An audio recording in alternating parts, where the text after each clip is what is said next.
Deep in the Santa Cruz Mountains are some of California's greatest natural wonders. Redwood trees, some of them thousands of years old. That's a good boy.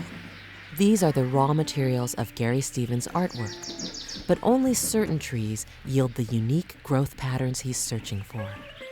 In this one small area right here, we actually have what they call lace redwood burl. And that's kind of an exotic burl.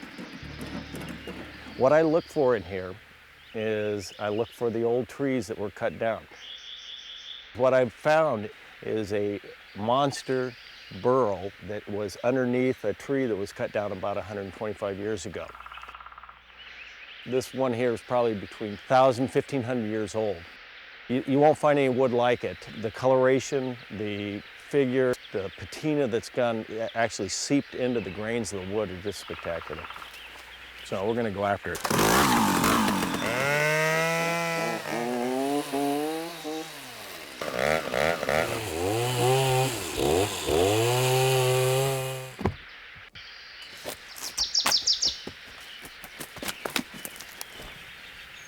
The grains are beautiful. Almost looks like an underwater scene of, like seaweed, something just kind of floating back and forth in the currents. Gary has been working with wood for more than 30 years. He got his start in carpentry, but once he stumbled across the ancient burls in his own backyard, he found the inspiration he needed to create works that were uniquely his.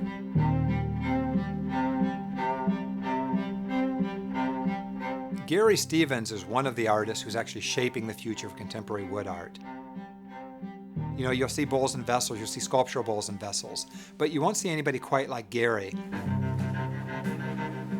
This is a piece of live oak burl. You have the very thick bark. You can see where the parasites had run through this thing. This piece of wood was given to me. I don't know if you've seen an olive tree in some of the orchards. If you look at the base of that tree, time has just made that thing grow in and out. Right here, in this piece here, where the old springboards were actually set in. Those are the boards that they'd set into the side of the tree that the logger would stand on, and they'd sit there with their axe and they'd cut this down. When these artists, people like Gary Stevens, work with this material, the work is full of what might be called flaws. You're working this material and you find a giant hole in it or a big knot or something, and you have to rethink what you're doing. The material has its own personality, it has its own voice, so you have to harmonize your voice with that material. And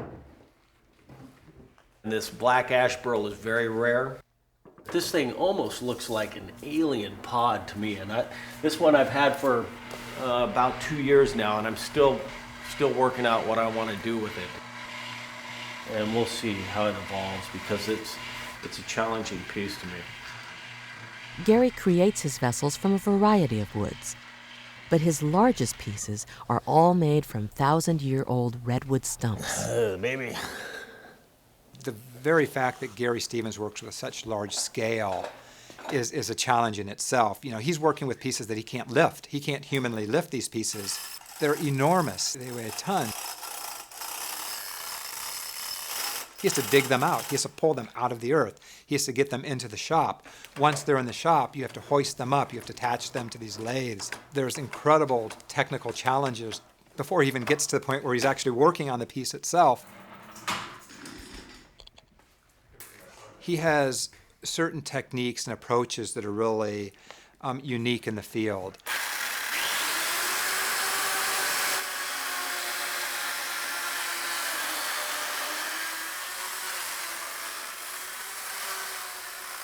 It's an interesting thing because he uses the chainsaw quite a bit, and quite often people think of chainsaws, they think of the sort of chainsaw carved bears and these sort of very folky things. And Gary creates very sophisticated work. One of the things that I've learned over the years that opposing opposites really work well together. So some may be a little bit more concave, some will be maybe flying on the outside, flaring out. Switch over here. You can only do so much delicate carving with a chainsaw.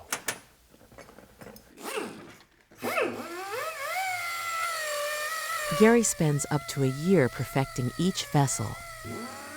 It's a back-breaking process that has wreaked havoc on his lungs and eyes. Redwood is kind of a caustic wood. There's a tannic acid that's actually in the wood. If I'm out here for 10, 12 hours straight, even with all the protection in the world, my eyes will get puffed up, and it's just one of the hazards of it. Like many woodworkers, Gary got his start at the lathe in his high school wood shop. Right here, this is a relic. This is one of my first turnings. I think I was either 14 or 15 years old, and it's absolutely horrible. And I gave this to my mother as a present. This is a piece of madrone. Probably about 8 years ago, I was doing quite a bit of turning, selling through galleries. I got to a point where I didn't like the round forms, but I liked the turning. I liked the symmetry of it. So these are kind of some early rough pieces that I was experimenting with more of a hand-carved and hand-sculpted type of a form.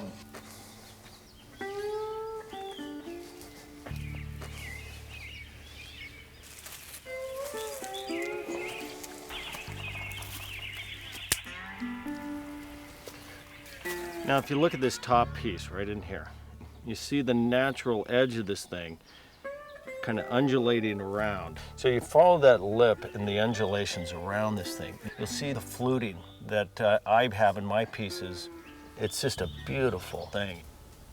Not easy to duplicate. This is in the Vortex series. It's got that tornado almost type of feel to it. And it's almost like a whirlwind, but it's also based around that fluted shell. Much better. What I find is that my fingertips are more precise or more delicate actually than my eyesight.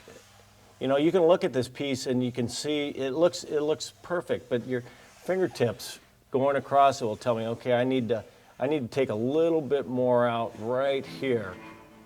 Because what I'm looking for on these forms is close to perfection. Gary's work has been for sale at Gump's in downtown San Francisco since 1998. His larger pieces command up to $13,000.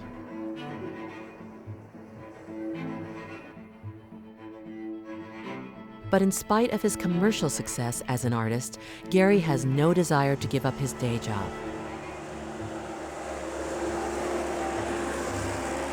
We'll take that chainsaw and we'll bust out some of these sections here. I've been in the construction business as a carpenter and as a superintendent, and it's almost 30 years now. And I got into this business because I love working with wood. And this is just a natural progression for me. At Gary's current construction project, the architects have spared no expense, flying him to Alabama to hand-pick these rare, antique white oak beams. Perfect, right there. Bring the next one. I strive to use the woods that have been laying on the floor by nature or by man left over. And it's really a great thing to be able to salvage something and create something beautiful like these beams. When you're an artist and when you have to depend upon your art for your income, quite often you start pandering to the public. Quite often you'll have to create things that the public wants. And so by keeping your day job and doing what Gary has done, he's able to really follow his muse. He's really able to do what he wants to do, make the changes he wants to do to continue exploring. Oh yeah, this thing is just gonna be awesome. This thing is gonna just glow. I can tell by what's going on the surface, because what you see on the surface is what's going on inside with the wood. The grain is just doing this thing all throughout this thing. I've been looking at this one for over a year now. It's been sitting here in this spot, and every time I come down here, I'm looking at this piece and planning what I'm going to do with it. You only get one shot at this thing. This is the, it's the art of removal. It's hard to put back.